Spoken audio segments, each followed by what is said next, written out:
आप देख रहे हैं न्यूज नाउ 24/7 ताज़ा खबरों के लिए हमारे साथ बने रहें। आज 5 अक्टूबर 2025 को कांग्रेस की महिला अध्यक्ष अलका लांबा ने कांग्रेस मुख्यालय से प्रेस को संबोधित किया और चुनावी अधिकारों, महिलाओं की सुरक्षा और न्यायिक व्यवस्था पर खुलकर अपनी बात रखी।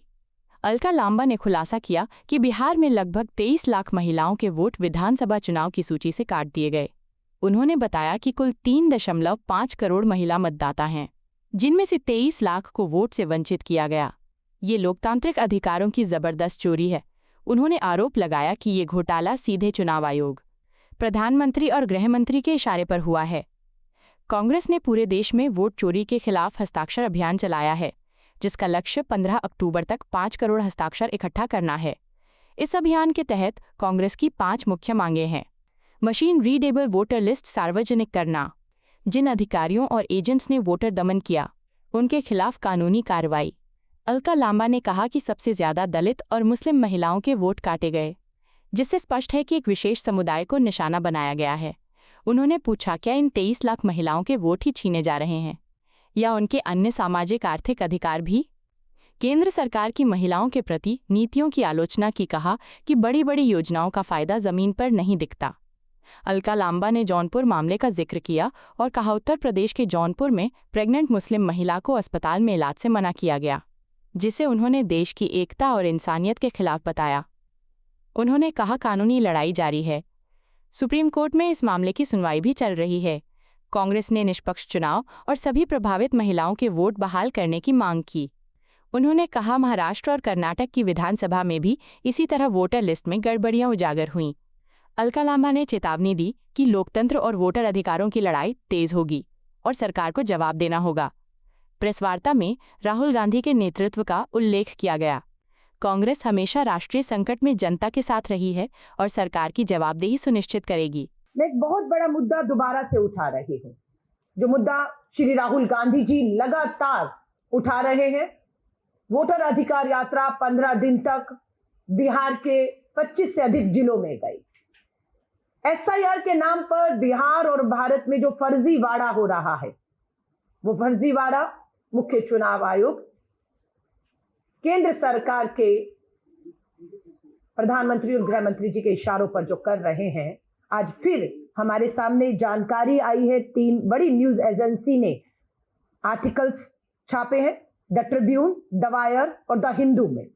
खुलासा हुआ है कि बिहार की 22.7 लाख, लगभग 23 लाख महिलाओं को वोट के अधिकार से वंचित कर दिया गया है। महिलाओं के वोट काट दिए गए हैं। उन्हें आगामी विधानसभा चुनाव में वोट का अधिकार नहीं मिलेगा, वो वोट नहीं कर पाएंगी। ये मात्रा है 23 लाख महिला मतदाताओं की। कुल महिला मतदाता है बिहार में 3.5 करोड़, 3.5 करोड़ महिला मतदाता हैं। उसमें से 23 लाख के करीब महिलाओं के वोट कटे, जिसका प्रतिशत बनता है 6.28 महिलाओं के वोट काट दिए गए।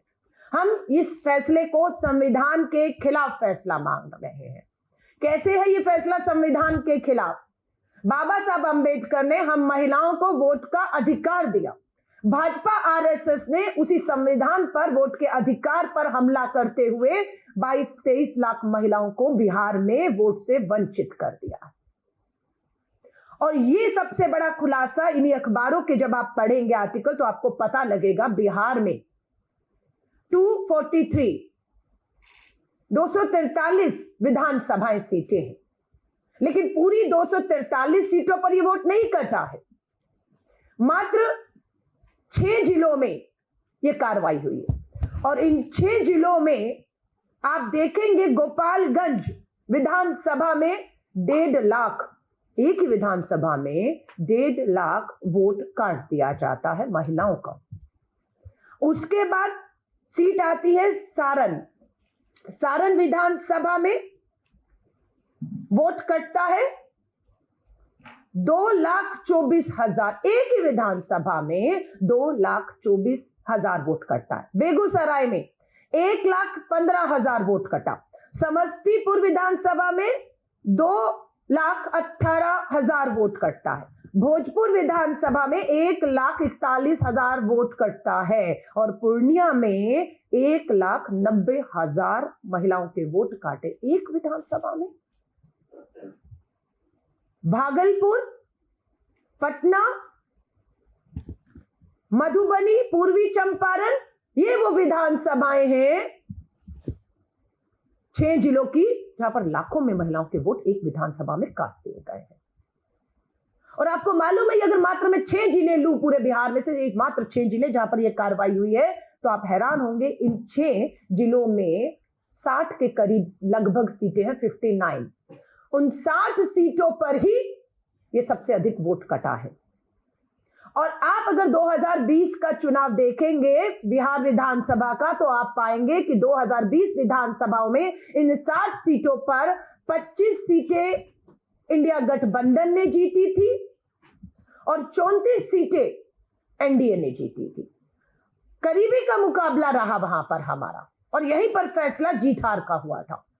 और पूरी एसआईआर, स्पेशल इंटेंसिव रिवीजन के नाम पर चुनाव आयोग ने एक बार फिर से वोटरों को चूना लगाने का काम किया है।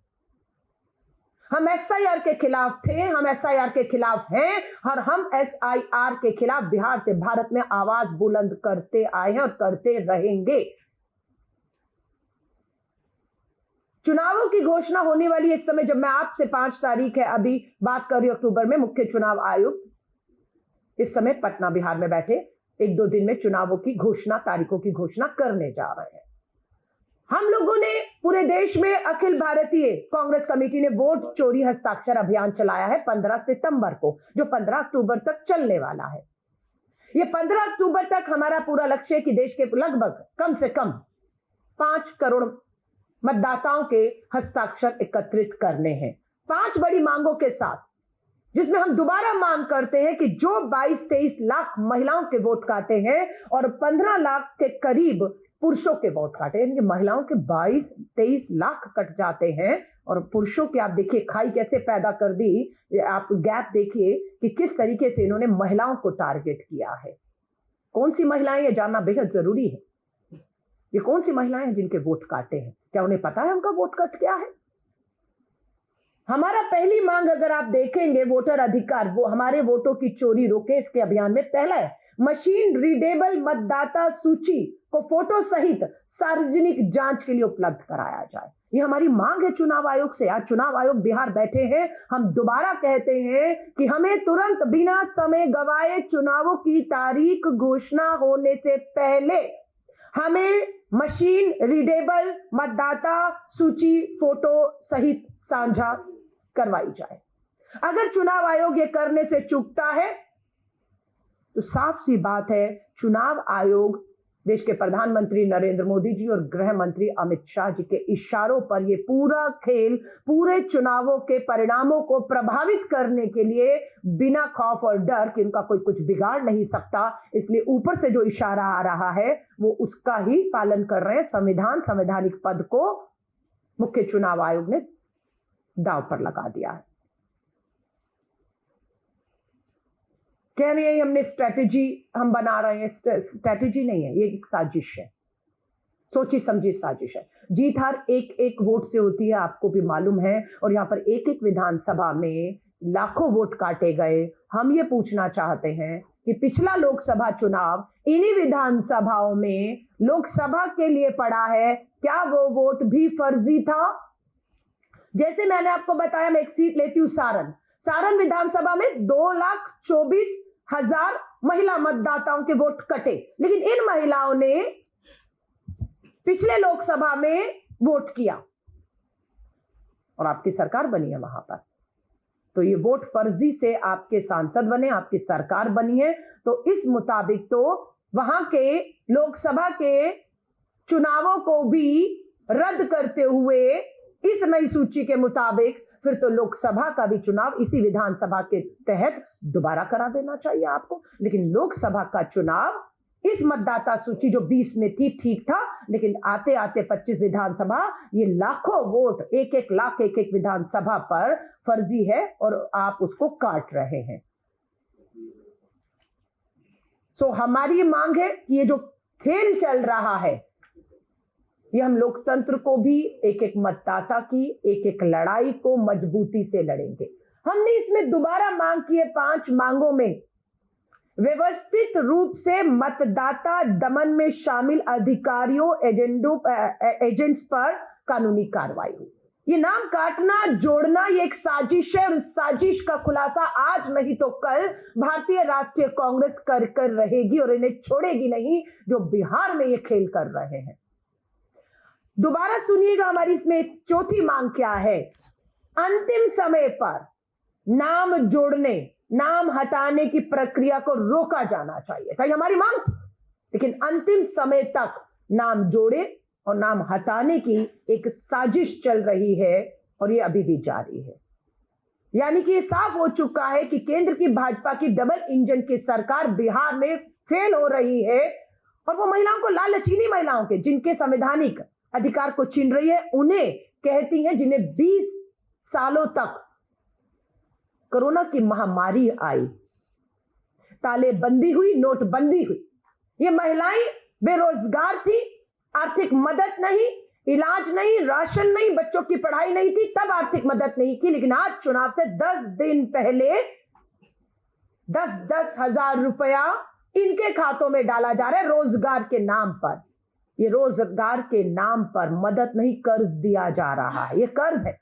10,000 रुपए में क्या व्यापार, क्या रोजगार करेंगी हमें नहीं मालूम। जो काम 20 साल में करना था वो चुनाव के 10 दिन पहले बिहार के प्रधानमंत्री मोदी जी ने कहा 70 लाख बहनों के खाते में 10-10 हजार डालूंगा, वो मदद नहीं, वो कर्ज डाला जा रहा है और सिर्फ वोटों को प्रभावित करने के लिए डाला जा रहा है। और जो 22 लाख महिलाएं हैं जिनके वोट काट दिए गए, हम कहते हैं कि वोट के अधिकार से सारे अधिकार छीन रहे हैं, ये हमारा कहना है। तो क्या इन 22 लाख महिलाओं का वोट ही छीना है आपने, या इनका जो अधिकार है इस 10,000 रुपए जो आप रोजगार के नाम पर एक झुनझुना दे रहे हैं हाथ में, इतनी महंगाई और बेरोजगारी में, क्या इनको वो अधिकार दे रहे हैं इन 22 लाख महिलाओं को? आपकी क्या 70 लाख 1 करोड़ महिलाओं में क्या ये 23 लाख महिलाएं जिनके वोट काटे हैं, जिनके वोट के अधिकार से वंचित किया, क्या उन्हें मिल रहा है? उन्हें नहीं मिल रहा है। तो यहीं से साबित होता है कि एक वोट के अधिकार से बाकी सारे अधिकार छीनने का काम सरकार कर रही है। और ये एक कम्युनिटी को, मैं साफ मुंह पे कह रही हूं, ये 23 लाख महिलाओं में हम गहन जो है उसका कर रहे हैं प्रशिक्षण, उसकी जांच, अधिकतर दलित और मुस्लिम महिलाओं के वोट काटे गए हैं, जो बिल्कुल खुलकर सामने आकर ये बात कह रही थी कि वो इस बार भाजपा को, एनडीए को वोट नहीं देने जा रही हैं। तो मैं देश के लोगों से अपील करूंगी कि बिहार हो, भारत हो, हम SIR का स्पेशल इंटेंसिव रिवीजन यूनिट का जो प्रक्रिया है उसके खिलाफ है। हस्ताक्षर अभियान पूरे देश में चल रहा है और हम बिहार के इस चुनाव में पैनी नजर बनाकर बैठे हैं। ये ज्ञानेश कुमार जी आप ध्यान में रखिएगा, हम आपके एक एक कदम, एक एक शब्द, एक एक भाषा के ऊपर हमारी नजर है। हम बिहार में वोट चोरी नहीं होने देंगे। कहीं पर भी आपने, आपके अधिकारियों ने, आपके एजेंट्स ने कोशिश भी की, हम वहां पर आपको ये काम गैर कानूनी, असंवैधानिक नहीं करने देंगे। सो मैं आप सभी से कहूंगी कि ये बिहार में जो खुला खेल हो रहा है, महिलाओं के को ही टारगेट किया गया है। 22-23 लाख महिलाओं के वोट काटे जाना कोई छोटी और आम बात नहीं है।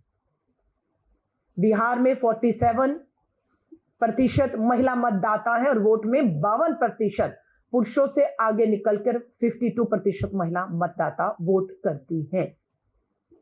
हमारी भी पूरी कोशिश रहेगी अखिल भारतीय महिला कांग्रेस के अध्यक्ष के नाते कि हम अपनी सीटों पर पैनी नजर बनाकर अपनी महिला नेताओं को हम उन विधानसभाओं में भेज रहे हैं जिनका काम सिर्फ उस एक विधानसभा की महिला मतदाताओं पर पूरी तरह से नजर बनाए रखना होगा कि किस तरीके से जिनके वोट कटे हैं उनको चिन्हित किया जाए, जिनके वोट हैं उन्हें जागरूक किया जाए, उन्हें मतदान केंद्रों तक पहुंचाया जाए और उन्हें उनके वोट के अधिकार से वंचित ना रखा जाए। हर विधानसभा में हमारी कोशिश है कि मात्र महिला मतदाता और महिला मुद्दों को ध्यान में रखते हुए हर विधानसभा में एक अलग यूनिट जो है उसका हमने काम शुरू कर दिया है।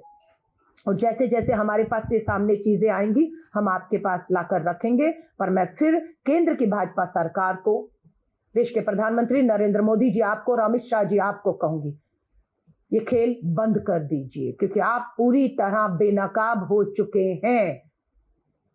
आपने पहले ईवीएम के ऊपर आप लोगों ने आरोप लगे कि ईवीएम का खेल है, फिर मतदाताओं ने कहा खाली ईवीएम ही नहीं मतदाता सूची पर नजर डालिए, सारी हेरा फेरी मतदाता सूचियों पर है, जिसे राहुल गांधी जी ने प्रेस वार्ता करके महाराष्ट्र और कर्नाटक की 2 विधानसभाओं में कैसे वोट कटे, कैसे फर्जी बने, कैसे प्रभावित हुआ चुनाव और परिणाम, वो आपके सामने रखे हैं। सो यहां पर भी मैं आपसे कह रही हूं, हर कोई हाइड्रोजन बम का इंतजार कर रहा है।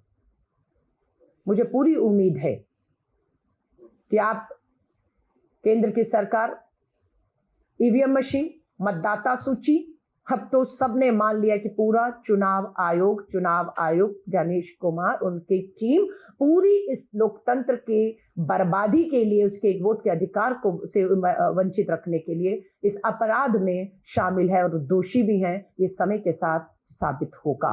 लेकिन अखिल भारतीय कांग्रेस कमेटी इस पूरे चुनाव को, इस पूरे एसआईआर की जो लूट है, वोट की चोरी है, इसे रोकने के लिए हम संकल्प लेकर निकले हैं। मैं आपसे इसके साथ एक और महिला कांग्रेस की राष्ट्रीय अध्यक्ष हूं और एक खबर हमारे सामने लगातार आई है कि जौनपुर में एक महिला, उत्तर प्रदेश के जौनपुर में एक महिला जो गर्भवती है, उसकी जो प्रेगनेंसी है, वो बच्चा डिलीवर उसको करना है, उसे इसलिए इलाज नहीं दिया डॉक्टर्स ने, ये कहते हुए कि ये मुस्लिम महिला है। ये देखिए, we won't treat Muslims, pregnant Muslim women denied treatment in Jaunpur Uttar Pradesh में। ये क्या हो रहा है देश में? एक डॉक्टर जिसका अपना धर्म, अपना फर्ज क्या है, वो उसे भूलकर इस तरह से इस महिला को, गर्भवती महिला को, जो सुबह 9 बजे दफ्तर में अस्पताल में एडमिट की जाती है और पूरा अस्पताल, पूरा डॉक्टर उस महिला नहीं, पहलगाम आतंकी हमले के बाद भी यहीं पर एक और मुस्लिम महिला को ट्रीटमेंट देने से, डिलीवरी करने से साफ इनकार कर दिया। और ये देश में धर्म के नाम पर जो जहर बोया जा रहा है, मानवता शर्मसार हो रही है कि एक डॉक्टर भी इलाज करने से पहले धर्म पूछ रहा है, धर्म देख रहा है और उसका इलाज, उसकी डिलीवरी करने से इनकार कर देता है। और ये खेल पूरे देश में नफरत के जहर धर्म के नाम पर शुरू हो चुका है।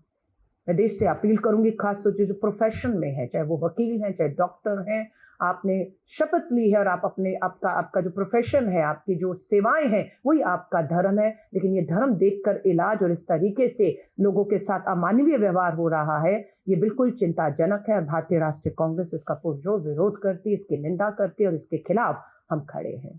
आपको यह वीडियो पसंद आया हो तो इसे लाइक करें, हमारे चैनल को सब्सक्राइब करें।